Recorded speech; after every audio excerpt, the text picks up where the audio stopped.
अस्सलाम वालेकुम।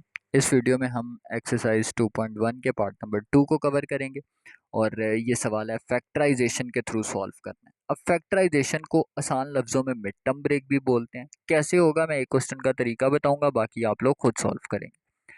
पहले दोनों कॉर्नर्स को आपस में मल्टीप्लाई कराएं। 6 1 6।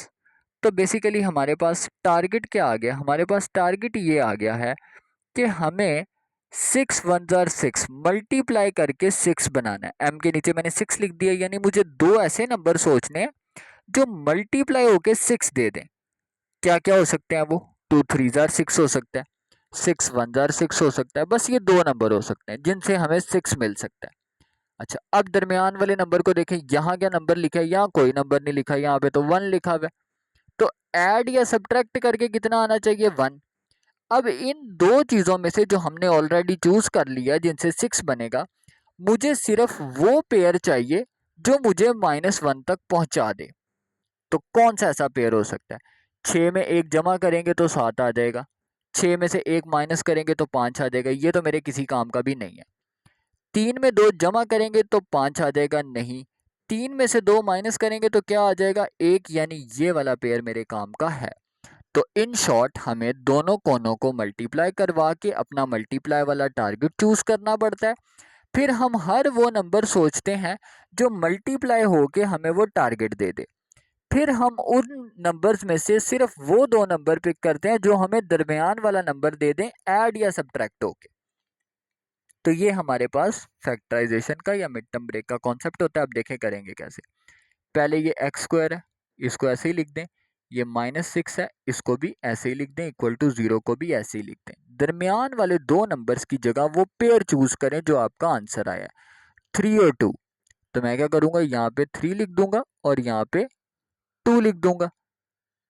दरमियान में क्या वेरिएबल है? एक्स। तो मैं इन दोनों के साथ क्या लिख देता हूँ? एक्स। जो इधर साइन लगा है वही साइन बड़ी वैल्यू के साथ लगा देता हूँ। अब 3 में से 2 क्या करें तो 1 आता है। आप कहेंगे माइनस करें, तो मैंने कहा एक माइनस तो मैंने लगा दिया। अब यहाँ क्या लगाऊं? तो यहाँ मैं प्लस लगाऊंगा ताकि दोनों माइनस प्लस माइनस हो जाए। क्योंकि अगर मैं यहाँ पे माइनस लगा देता तो फिर दोनों माइनस माइनस प्लस होके 3 और 2 5 बना देते, जबकि मुझे तो 1 चाहिए। 1 कैसे मिलेगा जब ये दोनों माइनस होंगे? अब मजबूरी ये है कि यहाँ पे तो माइनस साइन लगाना पड़ेगा क्योंकि ये वाला साइन तो बड़ी वैल्यू के साथ आता है। तो मैंने उसका उलट साइन जाके दूसरी साइड पे लगा दिया क्योंकि दोनों को माइनस करवाना था। अब क्या करूंगा? कॉमन लूंगा। ये भी एक्स है, ये भी एक्स है, एक्स कॉमन आ गया। अंदर क्या बचा? यहाँ 2 बार एक्स थे तो 1 बार एक्स आ गया। -3 एज इट इज आ गया और ये एक्स तो चुके कॉमन निकाल चुका हूँ। 2 और 6 दोनों 2 के टेबल पे आते हैं। 2 1 जार 2, तो वो तो 2 खत्म हो गया, और 2 3 जार 6, तो यहाँ पे 3 आ गया। क्या ये ब्रैकेट सेम है? आप कहेंगे हाँ बिल्कुल सेम है। तो मैं कहूँगा सेम ब्रैकेट को एक बार लिखो, इसकी और इसकी एक ब्रैकेट बना लो, और लास्ट पे क्या बचेगा कि हम इन दोनों ब्रैकेट्स को 0 के बराबर रखेंगे। ये -3 दूसरी तरफ जाके +3 और ये +2 दूसरी तरफ जाके -2, और आप सोल्यूशन सेट लिख के आंसर निकाल लें। सोल्यूशन सेट में ये दोनों ही लिखेंगे। अब बाकी क्वेश्चन मैंने सॉल्व कर दिए, मैं बारी बारी एक्सप्लेन कर देता हूँ। सबसे पहले 28 1 जार 28, दो ऐसे नंबर सोचें जो मल्टीप्लाई होकर 28 दे दें। 2 14 जार, 7 4 जार, 28 1 जार। इनमें से मेरे काम का वो है जो ऐड या सब्ट्रैक्ट होके मुझे ये दरमियान वाला नंबर दे दे। यानी ऐड या सब्ट्रैक्ट का टारगेट कितना है? 3। अब इनको देखता हूँ, 14 और 2 प्लस हुए 16, माइनस हुए तो 12, नहीं मेरे किसी काम का भी नहीं है। 28 में 1 प्लस किया तो 29, माइनस किया तो 27, नहीं किसी काम का नहीं है। 3 तक पहुंचना है। 7 में 4 प्लस किया 11, नहीं। 7 में से 4 माइनस किए तो 3, मेरा टारगेट अचीव हो गया। यानी 7 और 4 वो दो नंबर हैं जो मुझे मल्टीप्लाई होके, सॉरी ऐड या सब्ट्रैक्ट होके ये दरमियान वाला नंबर देते हैं। मैंने दोनों कोनों को ऐसे ही उतारा, 3 की जगह पे 7 और 4 वो दो नंबर लिख दिए। अब जो इधर साइन है, मजबूरी है कि बड़ी वैल्यू के साथ वो आना चाहिए, तो वो डाल दिया। अच्छा, 7 में से 4 क्या करें तो 3 आता है, माइनस करें। एक प्लस है तो दूसरा माइनस होना चाहिए। उसके बाद कॉमन लेके और x की दो वैल्यूज निकाल ली। अगला क्वेश्चन, 6 5 जार 30 बनाना है। 30 कैसे बनेगा? दो ऐसे नंबर चूज़ करने हैं जो मल्टीप्लाई होके 30 दे दें। वैसे तो कई हो सकते हैं, लेकिन मैंने डायरेक्ट वही पेयर चूज़ किया जो अपने काम के। 10 3 30। या यहाँ पे रुक के एक छोटी सी प्रॉब्लम भी देखनी है आपने, वो ये कि 10 3 भी 30 बनता है, लेकिन उसमें एक प्रॉब्लम आएगी। जब मैं दरमियान में 10 3 30 लिखूंगा ना, तो 10 और 3 जो इधर साइन है मुझे वही बड़ी वैल्यू के साथ लगाना पड़ेगा। अच्छा, अब 10 में 3 क्या करें तो 13 आता है, प्लस करें 3 तो ये मेरे पास आ गया 6x² plus 10x plus 3x minus 5। अब यहाँ पे प्रॉब्लम है, जब मैं इधर कॉमन लूँगा तो दरमियान में प्लस आएगा, यहाँ कॉमन लूँगा तो दरमियान में माइनस आएगा, तो दोनों ब्रैकेट सेम नहीं आएंगी, इसलिए 10 और 3 वो पेयर नहीं है। 15 और 2 वो पेयर है जिसके थ्रू मैं यहाँ तक पहुँच सकता हूँ। तो आए चलते हैं, अब क्वेश्चन को सॉल्व करते हैं। 6x² ऐसे ही आ गया, माइनस 5 ऐसे ही। 15 और 2 का पेयर मैंने चूज़ किया, जो इधर साइन वही बड़ी वैल्यू के साथ, तो 15 में से 2 माइनस करें तो 13 आता है, तो मैंने माइनस लगा दिया। अब हमने यहाँ से कॉमन निकाला, 6 और 15 3 के टेबल पे जाते हैं, x² और x में से x कॉमन आ गया, 3 2 6, 3 5 15, तो ये मेरे पास इसका कॉमन आ गया। यहाँ 2x और 5 में से कुछ भी कॉमन नहीं था आ रहा, इसलिए मैंने 1 कॉमन निकाल लिया। इस माइनस की वजह से इसके साथ भी 1 माइनस लगा, और अंदर वाला साइन चेंज हुआ, दोनों ब्रैकेट सेम आई, उनको एक बार लिखा और इसकी एक ब्रैकेट बना दी। दोनों ब्रैकेट्स को 0 के बराबर रख के x की वैल्यू निकालने, कैसे निकालेंगे? ये +5 उधर जाके -5, ये 2 उधर जाके डिवाइड, ये -1 उधर जाके +1, ये 3 इधर आके डिवाइड, ये सोल्यूशन सेट आ गया। अगला क्वेश्चन सेम, इजी है ये काफ़ी, लेकिन सबसे पहले मेरे पास वो शेप ही नहीं है जिस शेप का मैं आदी हूँ, यानी इस वाली तो शेप ही नहीं आई मेरे पास। तो सबसे पहले तो ये शेप लाते हैं। कैसे लाएंगे? हम पीछे वाले सवाल में सॉल्व करके आए हैं कि भाई अगर फ्रैक्शन आ जाए तो डरना नहीं है, जो नीचे लिखा है वो मेरा एलसीएम होगा।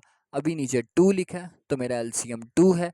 मेरे पास सवाल में 1 2 और 3 चीज़ें हैं, इन तीनों के आगे बारी बारी डॉट डाल के 2 लिखूंगा। पहले पार्ट में ये सारा कुछ एक्सप्लेन करके आया हूँ।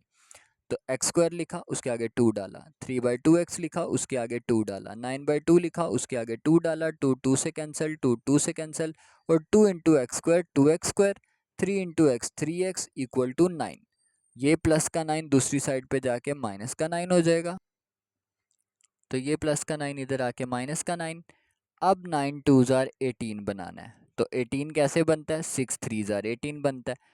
6 और 3 लिख दिया दरमियान में, जो इधर साइन वही बड़ी वैल्यू के साथ, यानी माइनस था तो माइनस डाला। अब 6 में से 3 क्या करें तो 3 आता है, 6 में से 3 माइनस करें तो 3 आता है। एक माइनस में डाल चुका था, इसीलिए मुझे प्लस डालना पड़ा ताकि माइनस प्लस माइनस हो जाए। देन कॉमन लेके इसको इजीली सॉल्व कर लेंगे। अगला क्वेश्चन, हम ऑलरेडी इसकी इक्वेशन को सॉल्व करके आए हुए हैं पहले, कि भाई अगर इस तरह की शेप आ जाए तो टेंशन नहीं है। सबसे पहले क्रॉस मल्टीप्लाई, जब भी आपके पास एक एक चीज़ दी हो दोनों तरफ, तो आप क्रॉस मल्टीप्लाई करते हैं। इसका नीचे वाला इधर इसके साथ मल्टीप्लाई, इसका नीचे वाला उसके साथ मल्टीप्लाई। मल्टीप्लाई करने का तरीका बहुत आसान है, वो आपने पहले भी ऑलरेडी सीखा हुआ है कि 3x और x कितना हो गया? 3x²। 3x और 5 कितना हो गया? 15x। 8 और x कितना हो गया? 8x। 8 और 5 कितना हो गया? 40। इसी तरह यहाँ भी मल्टीप्लाई करेंगे। देन हम सारी चीज़ों को एक तरफ करेंगे और एक तरफ 0 रखेंगे। ये सारी चीज़ें एक तरफ आ गई और एक तरफ 0 आ गया। देन मैंने 44 2 88 बनाना था। 88 कैसे बनता है? 11 8 88 होता है, और जब हम उसको प्लस करें तो 19 बन जाता है। देन मैंने मिड टर्म ब्रेक करके उसके बाद उसको फर्दर सॉल्व कर लिया। लास्ट वाला क्वेश्चन, जो नीचे लिखा वो मेरा एलसीएम 35 लिखा हुआ है, x प्लस 3 लिखा हुआ है, x माइनस 1 लिखा हुआ है, ये सारे का सारा मेरा एलसीएम है। मेरे सवाल में 3 चीज़ें, मैंने तीनों के आगे डॉट डाल के लिखा। x माइनस 1 से कट गया, 35 बचा, x प्लस 3 बचा और 1 बचा, 35 1 35। दूसरी तरफ आए, x माइनस 3 और x प्लस 3 और x प्लस 3 कैंसल आउट हो गए। 35 और x माइनस 1 बचा, वो मैंने यहाँ पे लिख दिया। और इस साइड पे 35 से कैंसिल हो गया, ये दोनों बचे मैंने लिख दिए।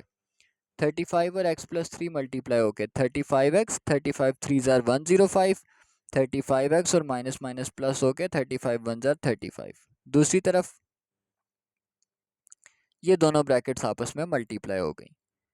देन सारी चीज़ें एक तरफ ज़ीरो। और फाइनली हम क्या करेंगे कि चीज़ों को आपस में सॉल्व करके माइनस कॉमन निकाल के मिड टर्म ब्रेक कर लेंगे, और मिड टर्म ब्रेक करने के बाद ये मेरा आंसर आ गया। मैंने इसको एक्सप्लेन भी कर दिया।